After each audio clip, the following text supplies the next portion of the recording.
I want to start this video with a very simple but very important question. When you get up in the morning and place your feet on the floor, what do you feel first? Stiffness? A sharp pinch? That dull ache in your lower back that takes a few seconds to let go? That uncomfortable moment when you rise slowly, push with your hands, and think, let's see how my back feels today. If that sounds familiar, I want you to listen very carefully, because you are not alone. And most importantly, you are not doomed to live like this forever. Millions of people over 60 wake up every day with lower back pain. For some, it is a mild annoyance. For others, it is the kind of pain that changes everything. How they walk, how they sit, how they sleep, how they bend, and even how they enjoy the day. They start avoiding movements. They move with fear. They walk less. They take fewer stairs. They stop carrying bags. They stop playing on the floor with their grandchildren. And little by little, without even realizing it, the pain does not just affect their back. It starts stealing their independence. And here is the problem. Most people try to fix it the wrong way. They bend forward to touch their toes. They twist their spine from side to side, thinking they are loosening it up. They do old-school stretches they were told were good for the back. And although those movements may sometimes feel relieving for a few minutes, they are often making worse the exact structures that need the most protection at this stage of life. Not because stretching is bad, not because movement itself is dangerous, but because when there is wear and tear, stiffness, disc sensitivity, or weakness in the core, certain repeated movements of deep bending and twisting can irritate tissues that are already asking for help. In other words, not everything that feels like a stretch is truly helping. And today, I want to completely change the way you think about lower back pain. Because if your back has been bothering you for months or years, maybe the problem is not that you need more stretching. Maybe the problem is that you need more stability. Maybe the problem is not that your back is too tight. Maybe the problem is that it has lost support. And that is where the 3 exercises we are going to cover today come in. 3 movements recommended again and again by physical therapists and spine specialists because they help strengthen the muscles that truly protect the spine, the deep stabilizers, the glutes, and the core. You do not need machines. You do not need a gym. You do not need to spend money. You just need a few minutes a day, a comfortable surface, and the willingness to do these movements slowly and with good form. And stay with me until the end, because exercise number 1 is, for many people, the one that completely changes how safe and supported their lower back feels. It teaches the body to build a kind of natural brace using your own muscles, without forcing the spine and without depending on painkillers just to get through the day. Before we begin, leave a comment below telling us your age and what city or country you are watching from today. I love seeing where this community is joining from, and your comments also help more people with back pain find this content. Now let's begin. But before we get into the exercises, I need to explain something that most people never hear. And without understanding this, it is very hard to choose the right movements. Your spine does not only need flexibility, your spine needs control. Think of your back like the mast of a ship. It is not enough for the mast to be strong. It needs ropes, tension, balance, and support around it to stay stable when there is wind, movement, or load. In your body, those ropes are the deep muscles of the abdomen, the back, the pelvis, and the glutes. They are the ones that distribute the load, absorb force, and keep all the work from falling again and again onto the joints, discs, and ligaments. When those muscles are strong and coordinated, your back feels safe. When they are weak, sleepy, or disorganized, every everyday movement feels heavier. Standing up from a chair feels heavier. Walking feels heavier. Bending down feels heavier. Even standing for a long time feels heavier. And that is exactly what happens with age if we do not train those systems. Not because getting older automatically means pain, but because over the years we tend to sit more, move less, protect ourselves too much after an episode of pain, and lose strength in the very muscles that should be helping us. That is why these 3 exercises matter so much. They are not trying to make you more flexible at any cost. They are trying to give you back support. They are teaching your body how to hold your spine again. They are taking work away from the structures that have been overloaded for years. And we are going to start with number 3. Exercise number 3, bird dog. I want you to pay very close attention to this exercise because even though it looks simple, it works on something most people never see and almost never train correctly: the small stabilizing muscles that run along the spine. These muscles are not big or flashy. They are not the muscles you see in a gym photo. They are deep, quiet, but essential. They are like the fine screws that keep a structure solid. They do not attract attention until they fail. And when they fail, you begin to get compensations, protective postures, pinching, a feeling of instability, and lower back fatigue by the end of the day. As the years go by, especially if you have spent many hours sitting, those muscles stop activating well. They do not disappear overnight, but they become less efficient. They participate less. And when that happens, the lower back loses part of its ability to control movement from one vertebra to the next. That means normal tasks like walking, turning to grab something, bending a little, or getting out of bed can start to hurt more than they should. This is where the bird dog stands out. This exercise trains spinal stability while you move the opposite arm and leg. And that forces the body to resist rotation, maintain balance, and activate exactly those deep muscles you want to wake up. It is not about making a big movement. It is about keeping the back steady while the rest of the body moves under control. Here is how to do it. Find a mat, a folded blanket, or a comfortable surface. Get onto all fours. Your hands should be under your shoulders and your knees under your hips. Spread your fingers and distribute the weight evenly. Look down at the floor so your neck stays relaxed and aligned.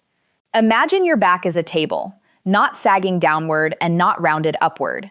Now, before moving anything, breathe and gently engage your abdomen. You do not need to squeeze hard.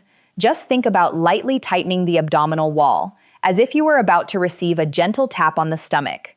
From there, slowly extend your right arm forward and your left leg backward. You do not need to lift them very high. In fact, one of the most common mistakes is lifting the leg too high and ending up arching the lower back.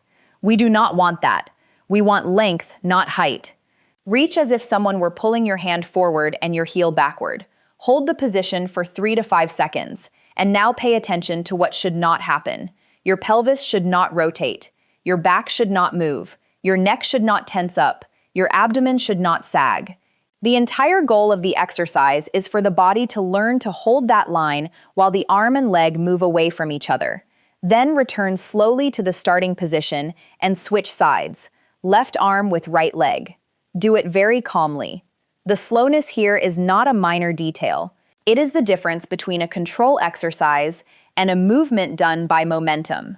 Start with 3 sets of 6 to 8 repetitions per side if you are a beginner, or 8 per side if you already tolerate the movement well. Rest between sets. If your knees hurt, place a thick towel or a firm cushion under them. And what should you feel? A sense of work in the abdomen, the glutes, and around the back, but without sharp pain. If you feel a pinch in the lower back, reduce the range. Lift the leg less. Engage the abdomen more. Sometimes a very small adjustment changes the exercise completely. What is wonderful about the bird dog is that it teaches the body a skill that is incredibly useful in real life: staying stable while moving. And that is exactly what the back needs in order to walk, climb stairs, turn, carry small things, and keep its balance without feeling threatened all the time. And now here is something important. Many people give up on this exercise because they do not feel it strongly. They do not sweat, they do not shake, it does not look impressive. But do not be fooled. The exercises that most transform a painful back are not always the most dramatic ones. Very often, they are the ones that rebuild the foundation, and the bird dog does exactly that. Now let's move to exercise number 2, which addresses one of the most overlooked causes of chronic lower back pain. Exercise number 2, glute bridge. Let me tell you something that surprises a lot of people. Sometimes the real problem in your lower back does not begin in the back. It begins lower down. It begins in the glutes. Yes, really. Your glutes, especially the gluteus maximus, are some of the most powerful and important muscles for protecting the spine. They help extend the hip, stabilize the pelvis, and distribute the load when you stand up, walk, climb steps, or rise from a chair. The problem is that over the years, and especially with long hours of sitting, those muscles can become lazy. It is not that they stop existing. It is that they stop participating the way they should. This is often informally called gluteal amnesia. The body gets used to not using them well. And who pays the price? The lower back. If your glutes do not push, your back compensates. If your hips do not help, your back compensates. If your legs do not help you stand up, your back compensates. And that compensation, repeated thousands of times over weeks and months, turns into pain, stiffness, fatigue, and a feeling of overload. The glute bridge is one of the best exercises for giving the body back that lost cooperation. It does not just strengthen the glutes, it also improves pelvic control, teaches hip extension without bending the back, and reduces the tendency to do everything with the lower back. Here is how to do it. Lie on your back on a mat or a firm rug. Bend both knees and place your feet on the floor about hip width apart. Your heels should be fairly close to your glutes, close enough that you could almost brush them with your fingertips. Your arms rest by your sides, palms down. Before you lift, take a breath and gently engage your abdomen. Do not force your back flat into the floor. Just stabilize your trunk a little. Now, squeeze your glutes and push the floor away with your feet to lift your hips slowly. Lift until your body forms a reasonable line between your shoulders, hips, and knees, but do not exaggerate it. And here is the key detail. Do not try to rise as high as possible at any cost. If in order to go higher you end up arching your lower back, you are no longer doing a glute bridge. You are forcing your spine. The feeling of effort should be centered in your glutes and the back of your thighs, not in a pinch in your lower back. Hold at the top for 2 seconds. Breathe, and lower very slowly. Do not drop down. That controlled descent is also training. It also strengthens. It also teaches the body. Do 3 sets of 10 to 12 repetitions, resting between sets.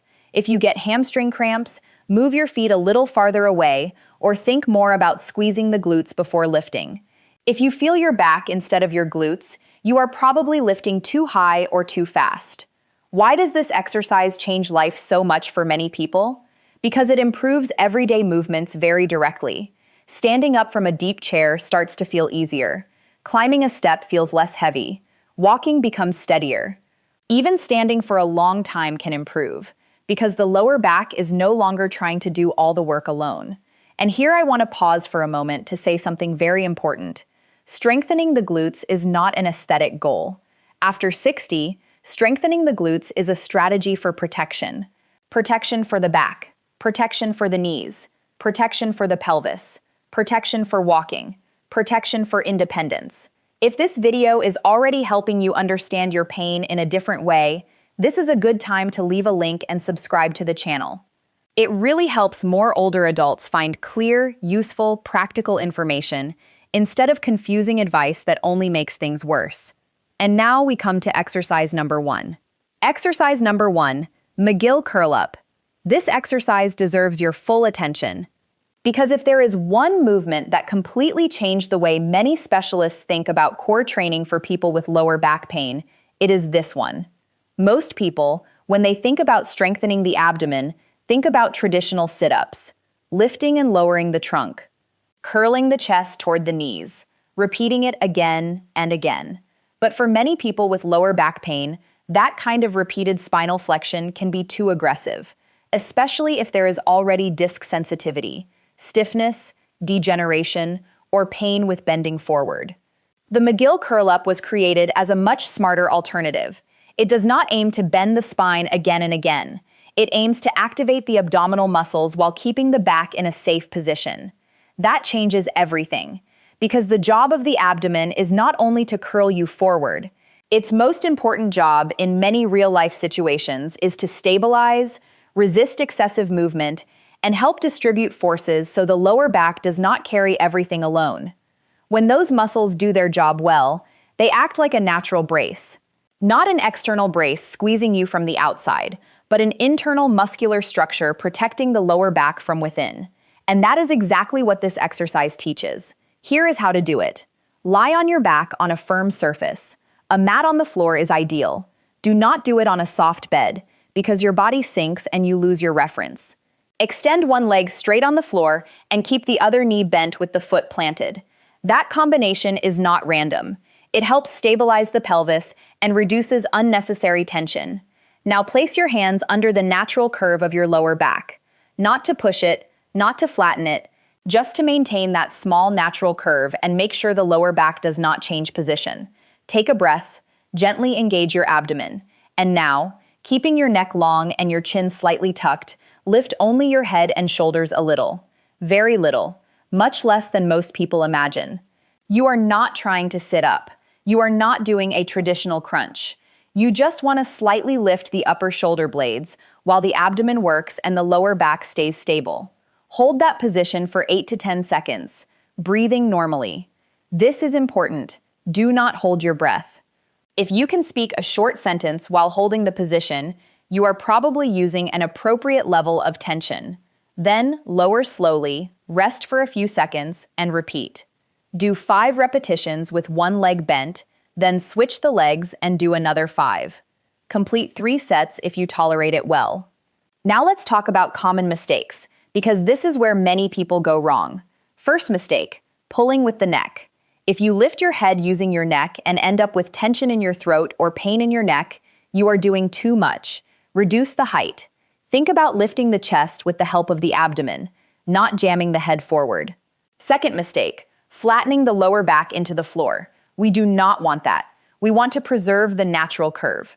Third mistake, lifting too high, as if you were trying to do a regular crunch. You do not need to. More height does not mean more benefit. Fourth mistake, holding your breath. Remember, this exercise is training functional stability, not desperate straining. Why does it work so well? Because it teaches the core to activate without punishing the back.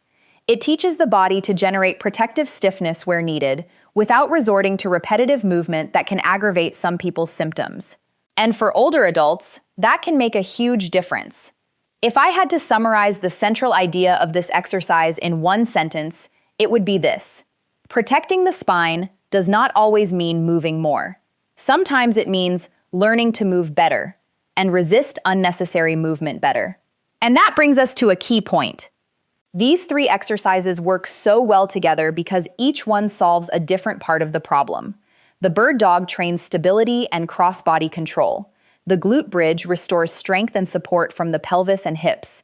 The McGill curl-up strengthens the core without requiring repeated lumbar flexion. Together, the 3 create a very powerful routine for people who feel their back cannot handle much, gets tired, locks up, or flares up during everyday tasks. Now, there is something I need to say honestly. These exercises can help tremendously, but they are not magic. They do not promise to fix you forever in one afternoon. They do not replace a medical evaluation if you have red flags. They do not undo in 1 week what has been building for years. But they can begin to change the terrain. They can reduce irritation. They can improve support. They can give you more control. They can bring back confidence. And when practiced consistently, many people notice that getting out of bed, walking, standing up, and getting through the day no longer feels like a constant battle. Now I want to give you a very practical way to use this routine at home. You do not need to do it for an hour. You do not need to exhaust yourself. Start like this. Do the bird dog first, because it prepares coordination and stability. Then do the glute bridge, to wake up the posterior chain. And finish with the McGill curl-up, to reinforce the front support of the trunk. You can do it like this. 2 or 3 sets of bird dog. 2 or 3 sets of glute bridge. 2 or 3 sets of McGill curl-up, all with short rests and slow movements. In total, it may take you between 8 and 12 minutes. That is all. 8 to 12 minutes a day, invested in the structure that supports you every time you stand, sit, walk, turn, or bend. And here comes another part most people underestimate: consistency. Many people try a routine for 2 days and then decide it did not work, but the deep muscles, motor control, and back tolerance do not change in 48 hours. They need repetition. They need patience. They need safety. What usually happens is this. In the first week, you realize how weak or uncoordinated you were. In the second week, you begin to feel more control. In the third or fourth week, some everyday movements begin to feel less threatening. And after several weeks, the body starts responding differently to the same loads that used to trigger pain or stiffness. That said, you should always listen to warning signs. If an exercise causes sharp pain, tingling down the leg, marked weakness, or a clear worsening that lasts for many hours, you need to adjust or consult a professional. And here I want to give you some red flags you should not ignore. Seek medical attention if lower back pain comes with major weakness in one leg, loss of bladder or bowel control, fever, unexplained weight loss, severe nighttime pain that does not change with position, or pain after a serious fall. Those cases require professional assessment and should not be managed only with online exercises. But if your case is like that of many adults over 60, mechanical pain, stiffness, overload, weakness, fear of movement, pain when standing up, or discomfort after sitting too long, then this routine can be an excellent foundation to start rebuilding. And there is one more important thing I want you to remember. The goal is not only to reduce pain, the goal is to restore function, because a back that hurts a little less but still feels weak is still limiting your life. What we really want is for you to feel capable of standing up without thinking twice, capable of walking longer, capable of carrying a reasonable bag of groceries, capable of getting in and out of the car with less stiffness, capable of living with more confidence in your body. And that is exactly what good exercises do. They do not just lower symptoms, they restore ability. Now let me break one more myth before we close. Many people think that after a certain age, deterioration takes over and there is not much to do. That is not true. Yes, the body changes. Yes, there is wear and tear. Yes, recovery may be slower, but muscle still responds. The nervous system still learns. Coordination can improve. Posture can improve. Tolerance to activity can improve. And mechanical pain can decrease significantly when you start giving your spine back the support it has lost. Age does not take you out of the game. It just changes the rules. And once you understand those rules, you can train more intelligently. That is what we have done today. Instead of chasing quick relief with movements that may be irritating your back, we focused on 3 exercises that build real protection. Protection through stability. Protection through the glutes. Protection through the core. So let's review one last time. The bird dog to wake up and coordinate the deep stabilizers of the spine. The glute bridge to restore strength to the pelvis and take work away from the lower back. And the McGill curl-up to build a natural brace with your abdominal muscles without repeatedly bending the spine. 3 exercises, 10 minutes, a small investment, a potentially enormous impact.